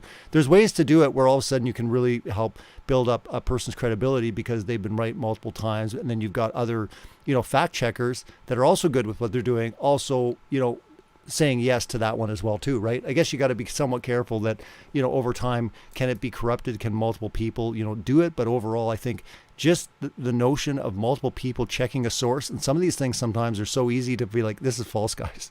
This is so false. Here's the link. And you did that on a couple of things where you're like, go see it yourself. Here's the link. Yeah. Here's the birth certificate. That's my big thing. Yeah. I want you to research yourself. Do not take even if you see it as best answer on this site, go and research it yourself. We have a contact form. We all are human. Yeah. I can make a mistake, but I try to make sure that I don't try. I do. I add as many sources as I can find. If I found 1,000 sources, you're going to go down that page and it's going to scroll down until all thousands are listed. Nice. Because we have to research, and we have to research for ourselves. We live in a time especially with deep fake technology, we can't believe our eyes. Yeah. Can't believe our ears. So, we have to research for ourselves and ask and also ask the Holy Spirit. It's just the answer. It's just the answer. Yeah, well, Photoshop is getting super good now, right? So, I mean, people get good on Photoshop, and I mean, you just don't know sometimes if something's real or fake, and you need to take that time. Or go to a credible site that basically has taken the time to break it down and show you all the, research and information that was gathered to come up with their conclusions, right? And you can follow the people. I created different features on here. So if you have someone that can give, that's answering a whole lot, you can go there, you can follow them. You can see whenever they post a question, you'll get an email whenever they post a question. So it's not like this is all just Vall Owens and you go and follow him. I didn't put myself as the head on this site. I'm a user just like every other person on this site. So where did you get all your coding skills and stuff? Like where does that come from? Were you self-taught? Did you go to school? Like how did that all come about? When I was, I think, 12 or 13, my mother brought home a 386 computer. Nice. A lot of people don't know. Is that the Commodore? The Pentium. Oh, the Pentium 386. Gotcha. Yeah, I was thinking of the Commodore 64. Yeah, it's before the Pentium came out. So you're talking about a 386 before the Pentiums. Yeah. Yeah. So my mother brought this home from work. She worked at the at a school for the school board. She brought this home, and I went to sit in front. I'm like, oh, a computer, and she's like, you cannot touch it unless you know what you're doing. So I went and I read the entire computer book. Oh wow! And along with that, they had a book on DOS shell. A lot of people don't know what that is. DOS, yeah. But DOS shell, yeah. Commands. Yeah, so you started learning commands, right? You started learning prompts, like command prompts. There we go. Nice. And I understood it. It was like reading the English language to me. So from there, I started doing websites back in 1995. Man, I actually did I did .com companies from 98 to 2007, 2008. But yeah, my first .com was in 1999, probably 98, early 1998. But anyways, I'll never forget, because I was just like, I want to learn HTML. So I just basically self-taught myself. I remember going online, learning HTML, but I'll never forget the day when all of a sudden I saw the Matrix. You know what I'm talking about? You know what I'm talking about, right? When you're looking at that code and all of a sudden you can see it. What's that? I was in basic training. Yeah, but I mean, I could see the Matrix, man. I could see the code. Like I could actually see that box. Like I'd be building, the table. You know what I mean? I'd build a table, and then all of a sudden I'm like, I could visualize it, what it looked like on the actual website, the code, and I was like, ta-da! I remember I was using Dreamweaver, and I had a coding buddy. He's like, dude, do not use Dreamweaver. It bloats it. Learn HTML. So he kind of forced me. He says, trust me, you'll thank me down the road. So he kind of forced me, rather than using a web template editor, like Dreamweaver, he was like forcing me to actually code. And I'll just never forget, man, when I called him up, like, dude, I see the Matrix. I can see it. I can see it in the code. I can see it. Yeah. But I learned PHP and a bunch of other coding languages, but I got pretty good on just HTML, but I built like some pretty big websites as well. But I was just curious, where you got your skills. You shocked me when I first contacted you about TruthStream, And I was like, you know what I mean? I wrote you. I'm like, I want you on the server, and you go and you start talking. I know. I Just, probably Debbie Downer. I was a Debbie Downer for you. I know, probably, because I was just yeah, like, you're like, dude, you like, need dude, this. Did you need this? And you you got need an Amazon bandwidth. server. I'm like, I know. I know. I just started crying. Oh, I'm sure. Yeah. Well, I tell people all the time, they're like, oh, we just need another YouTube. I'm like, guys, if you even understood what kind of bandwidth and what kind of server farms you need to run a YouTube, especially if you grow to mass, like a lot of people are like, oh, it's a great idea. It's a great idea to have like an alternative. But here's the problem, and I've seen it many times, is it's going along good when you got like 50 people on, right? All of a sudden you get 50,000, it will literally crash to a halt and then pages won't even load. Right? Like there's a reason, and that's what people don't understand. It takes an enormous amount of resources and server farms and bandwidth. And I mean, video is the most expensive ever. I mean, if you want to do any other site, I would recommend do anything, don't do video. Because the minute you start streaming video, you're talking about, you know, server charges and bandwidth charges that would blow your mind. You probably would even have a clue, you know, what Google or like YouTube, if you even like got their bill and saw what their bill is on bandwidth, it would floor you. But I mean, obviously they're countering it with advertising. But if you just knew what monthly they were paying on bandwidth alone, forget their server farms and all that, just their bandwidth, it would blow your mind. I mean, it would be in the millions and millions and millions of dollars a month. I learned the hard way. I learned the hard way. Yeah, I just like to tell the truth sometimes. I know that people don't like to hear it. They're like, oh, I got this idea. I'm just like, okay, but just letting you know. And I said it to a lot of people. They've called me up and said, we need to build this. And I'm like, look, man, I'm telling you right now, we would probably need in excess of about at least, you know, to comfortably start, we would need at least about 25 to 50 million just to comfortably start. I'm going to tell you who to be on the lookout for. Sean Griffin, he's going to be launching a platform called Lighthouse. And that's Sean all Griffin, why do that rings a bell? Sean Griffin. You probably saw the link I posted. I just did I did an interview with him as well. Yes, but I'm that's telling right. you, keep on the lookout. Okay. He's gonna be loud. I don't want to give too much away. All right. But he's doing it all, and it's called Lighthouse. Cool. And I think it's gonna be the next big thing, man. Nice. Yeah. And it involves like video. It involves video and a couple other things, man. Sweet. And it's man, just. I'm telling you. You can't say too much, eh? You can't say too much. Yeah. Maybe we'll have Sean on the show at some point, and he can explain it closer to launch time. But no, it's really impressive. Obviously, the fact that you can kind of put this stuff together, because I think you've you know, over time, I mean, you've worked on different projects, but you know, you were able to work on this one, you know, fairly quickly, you know, and get things you know, running, and it looks sharp, looks good, man. WokeJournalist.com, and I love your little meter there. It's cool. I like it. Thanks, man. Man. Well, you know, this has come from trial and error, because I've had 3 different investors, 3 different times. And I started with the Highbrary, which was going to, you know, I call it the Highbrary because it was going to be a video and library. And, you know, I tried that. And then it went to Cheer for Giver. I started my own type of GoFundMe type site. And PayPal shut it, you know, they changed their platform for how they receive payments, the payouts. You know, they came out with this PayPal payouts, but before it was adaptive. Okay. Yeah, how like so if you were able to give a donation, it allowed it to come to the site, and then it will automatically go to your account, so that I didn't have to touch the money, because that was my only goal. Yeah. So when they changed the platform, they were telling me that they have this payouts thing, but it would basically have to go to me first, and then I have to distribute. I'm like, no, I'm not doing all of that, because this is too much work. So that failed, and then I linked up with a guy named Mark Russell, which man, a great guy, man. He recently passed of cancer back in May, but he invested over probably around $13,000 in TrueStream, and it was 4 days away from launching when he passed. Oh man. Yeah. Really? Wow. Yeah. Yeah, well, like I said, I mean, you got the vision. You basically initiate. You'll be able to put them into fruition, and this is something that's dear to your heart. And I mean, I'm really encouraged by what I see. I know that there's a lot of support. I know that Aaron Sampson, I think he had signed up, and there's a lot of people that are just kind of looking around in the truth community, and they're saying, hey, like, we got to be better. We got to do better. You know what I mean? Like, we can't just jump on all this stuff. I mean, it really hurts our credibility, and especially when the bigger names start doing it. You know what I mean? It's one thing if everyone starts, you know, doing it, but like all of a sudden you got like, you know, bigger names in the truth community, and they're starting to, you know, get all these emotions going based on, oh, check this out, and this is the new news, and getting it out there, and they haven't really even checked it. They haven't really researched it. They're just like, oh, I heard this, and they throw that out there as fact.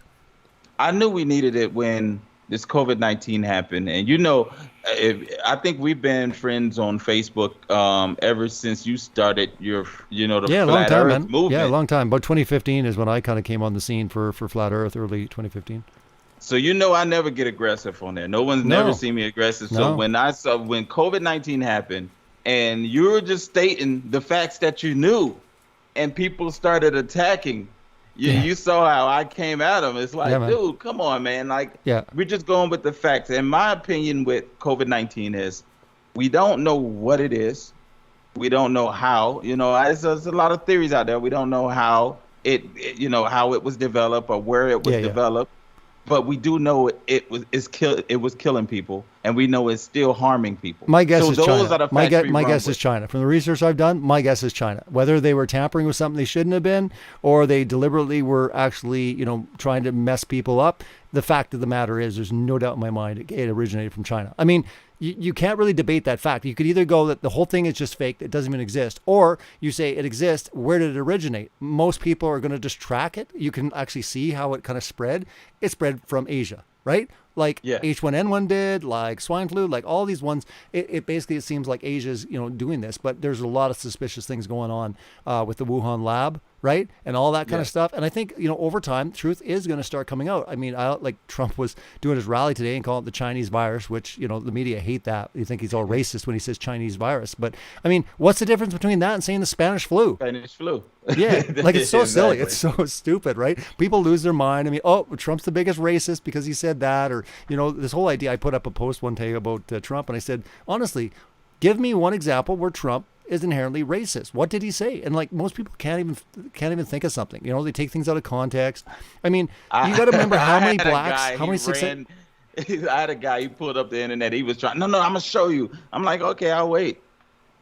Show me where Trump is racist. Calling, what I mean? Like I said, I had a checkered past where I became a felon. So at the same time, I broke the law. I did something illegal. I became a felon.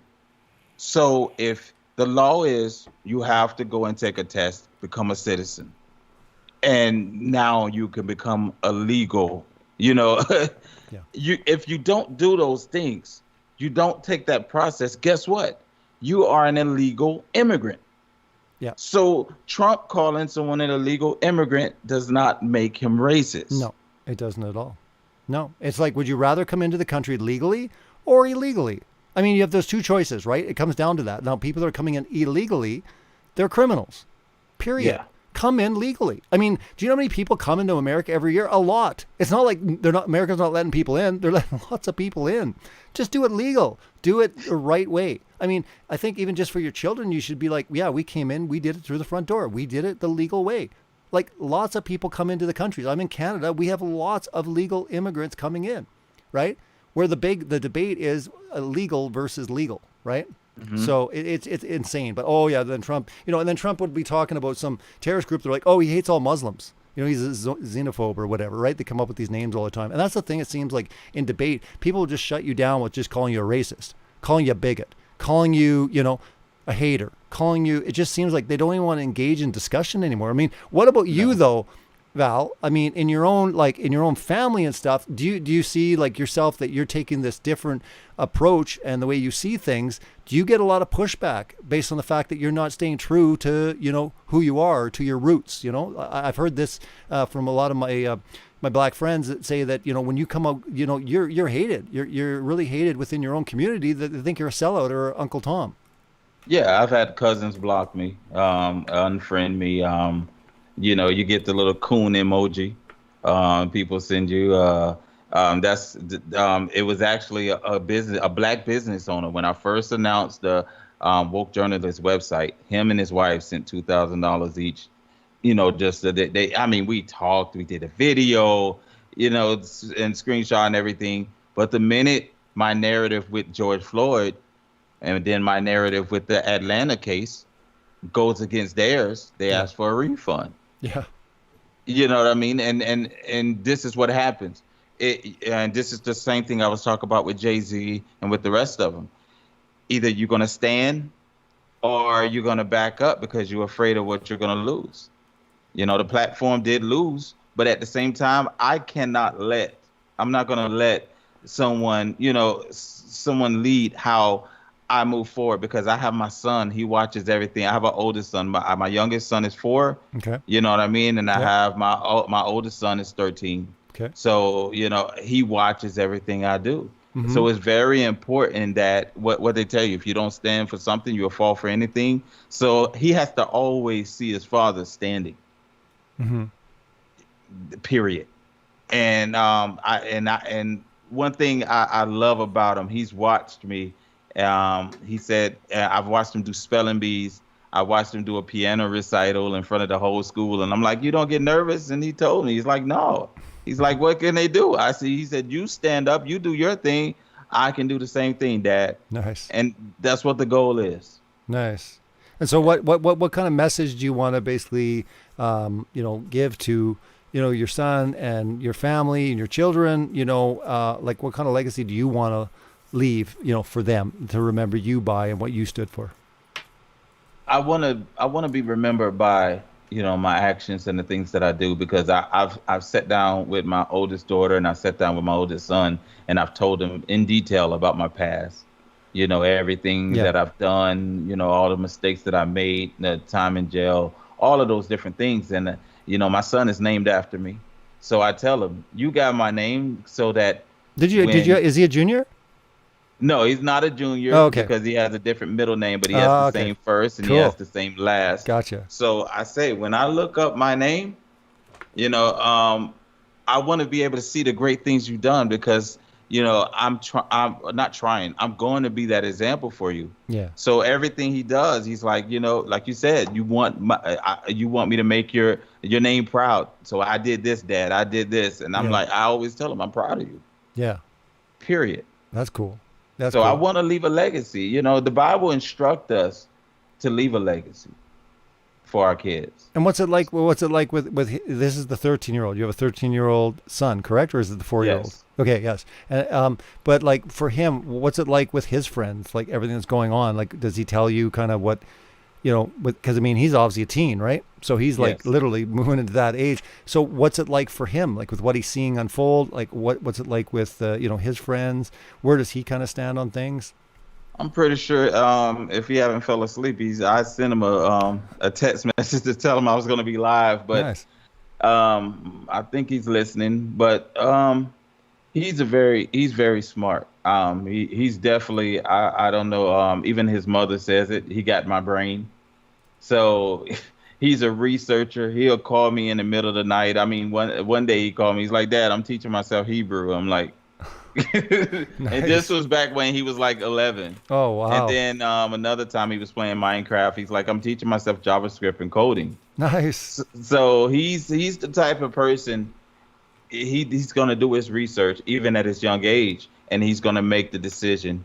He's also applying himself. I mean, also he's implying himself, right? I mean, obviously, if he's starting to code and stuff, I mean, he's literally going to be really secure in the future. I mean, like you start coding and stuff. I mean, you can get a really good job. You know what I mean? Yeah. Exactly. Especially looking at how like technological we're getting, how everything is going online, everything's in the cloud, these type of things. But it's going to set him up quite nicely, especially if he knows a couple programming languages. Those are the type of things that you can kind of keep an eye on and see where it's going. But it looks like he's definitely following in Daddy's footsteps as far as kind of your path. And this goes back to our original conversation in the first hour of the Black community. It's different stuff that I watch my wife. It's certain things that I have to get on her about, like cause she loves doing her makeup and stuff, because my wife, she used to be a model and all of this other stuff. Mm-hmm. So she loves putting on her makeup. Mm-hmm. And it was time I'll come home and my son is just sitting Indian style watching her put on the makeup. My daughter, she's sitting there watching cartoons, and I go, Shonda, you see what he's doing, right? And she's like, oh, boy, go over there. And I say, can you imagine all the single mothers up there that never, never noticed, because she's not doing it on purpose. Yeah, I know what she's you just mean. all Yeah. into her makeup, Yeah. getting everything right. Yeah. And I said, you can imagine all the single mothers, especially in the Black Yeah. community, that's raising these boys alone, and they never understood. Like, he's watching me put on my heels, he's watching this, and you wonder why you have all these confused males. Yep. You have the lack of alpha males that's growing up in the community. Well, they don't have any good role models at all. I mean, the father figure's gone, or it's just a horrible situation, and they'll usually latch on. I mean, that's why gangs are so prevalent, right?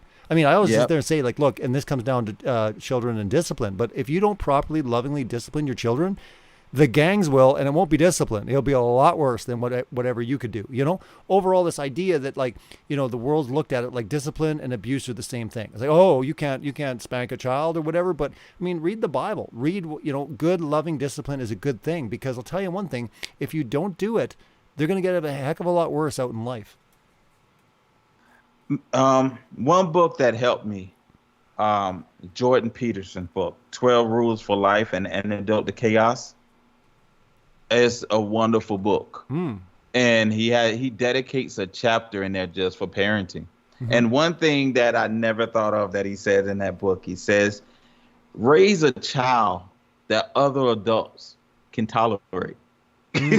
Yeah. Because a lot of people don't know. You ever been to the Walmart or in the store, and you got that annoying kid that screaming on the floor, having a temper tantrums? tantrum, and the parents are just walking around like nothing's going on. And oh yeah, you see some horrible stuff out there for sure. Okay, so imagine these kids out here. They go to school, and you read about these kids that get bullied, and the teacher allows it.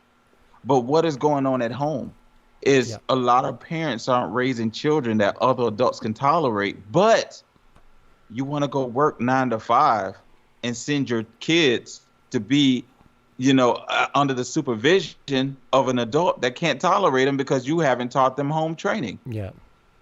Yeah, no, it's a good point. And like today, my 4-year-old, I told him something, and now I'm really, I'm like, I shouldn't have to tell. I know he's 4, but he understands. I said, I shouldn't have to tell you twice. Sorry, Dad. You know what I mean? Like he said sorry. Yeah. You know what I mean? He already knows. Because if I have to tell you twice, that means the police, when you get older, might have to tell you twice, and they're not going to tell you twice. Yeah. They're going to tell you once, and then, where I'm from, they whoop your butt. Yeah, yeah. Well, it starts with respecting the authority of parents. I mean, let's go right to the commandments. Let's go to the Torah. Let's go right to the law of God, right? I mean, we see it right there, right? You should respect your mother and father, right?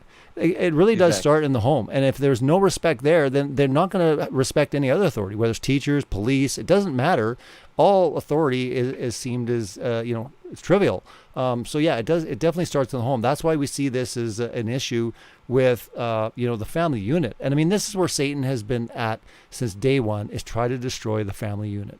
Because he knows, man, when you start breaking it up and you start fracturing a family, man, I'll tell you one thing, it gets really tough for those kids to have a fighting chance, just because they don't really have that stability. They don't have that foundation. And God created it all along. That's why he said, man, don't have sex out of wedlock, because he understood all these parameters, and people are like, oh, rules. But it was about our protection, man. It was about our protection. It was about our protection for long-term joy, not just happiness. People are saying, I want to be happy in life. Well, sorry, you're not always going to be happy. But I'll tell you one thing, you can still have joy even when you're sad.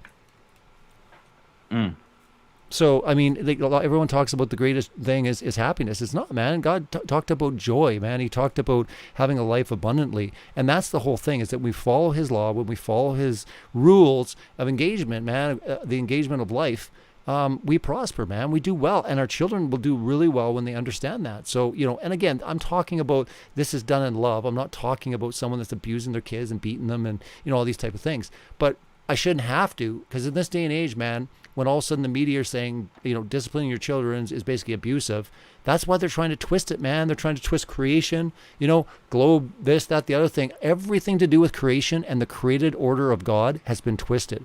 That's why males and females are up for discussion now. It's like, I don't even know what a male is anymore. I don't even know what a boy is, or a girl. I mean, if a girl feels like a boy, then I guess, I guess she's a boy. This is the kind of culture we're living in. But what it's saying is it's 100% direct assault on the created order, creation, and all. And again, when I talk created order, we're talking about the hierarchy in the created order. Man, as the father and as the husband, is the spiritual head of his wife. You know what I mean? So like you look at the covering, It's like Christ is over the husband, husband is over the wife, and the wife is over the children. And overall, there's that arching, umbrella, right? But you are the head of the household as Christ is the head of you. These type of authority structures, it's the same thing when God sets up the governance and authority on earth, man. These authority structures are there for a reason. He says, respect them.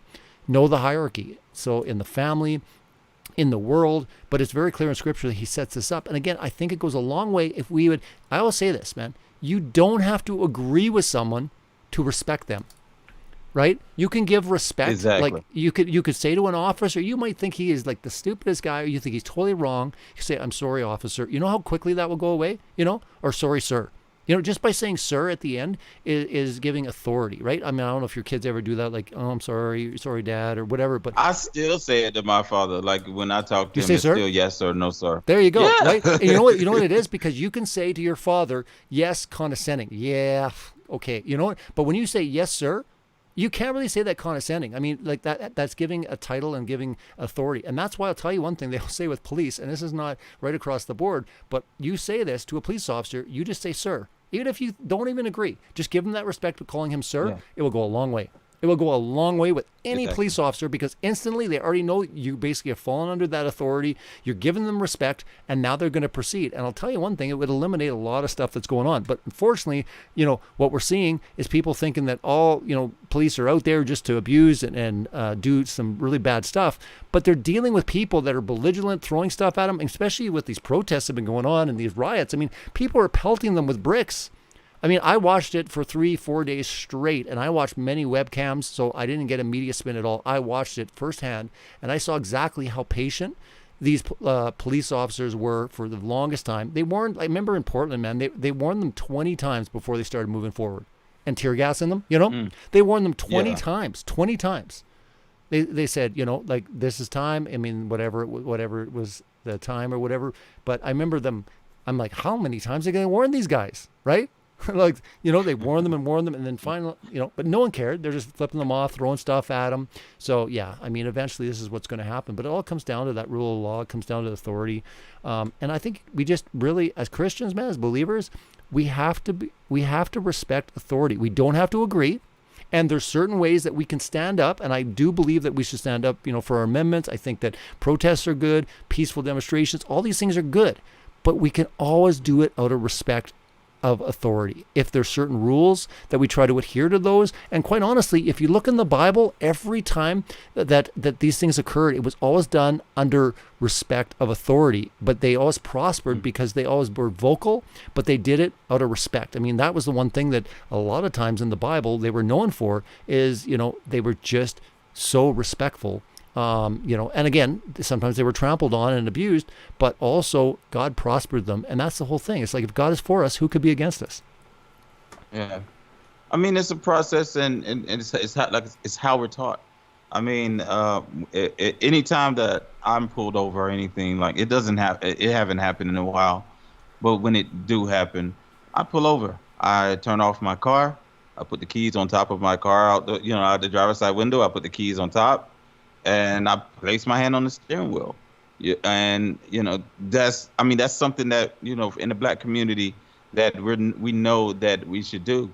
And it's just stubbornness to not to do it, because until I'm trying to be politically correct, which I'm not used to doing. Yeah. But I know this is a sensitive topic, and I know we're running out of time. So we're coming up, we're rounding it up. So yeah, you can kind of close her out. But yeah, I'm just saying, for me personally, I've had guns pulled on me, man. I am not at all confrontational. I'm not at all threatening. But I remember in Montana, man, we literally had police with their guns pulled on us, right? We're like, what the heck's going on? I mean, we're from Canada. We're like visiting. All I'm saying is, we're white in a car. We got our guns pulled, and we just instantly went into, yes, officer, what, we were going to play around. Yeah. I mean, it wasn't anything to do with that, and it was fine, and the encounter was fine. But again, they were just a little concerned because I guess they had another vehicle that matched that description. But I mean, rather than confusing them and say, F you, we didn't do anything wrong, and getting aggressive, making it worse, we just complied. right? And everything was fine. Oh, sorry, you know, we ran the thing, and no, it's not the vehicle. We apologized, and they were cordial about it, and they let us go. But, you know, these type of things. But yeah, maybe continue on with what you're saying as far as finishing off, you know, the conclusions on kind of what you want to get across to everyone based on this really important issue. This is a conversation that needed to be had.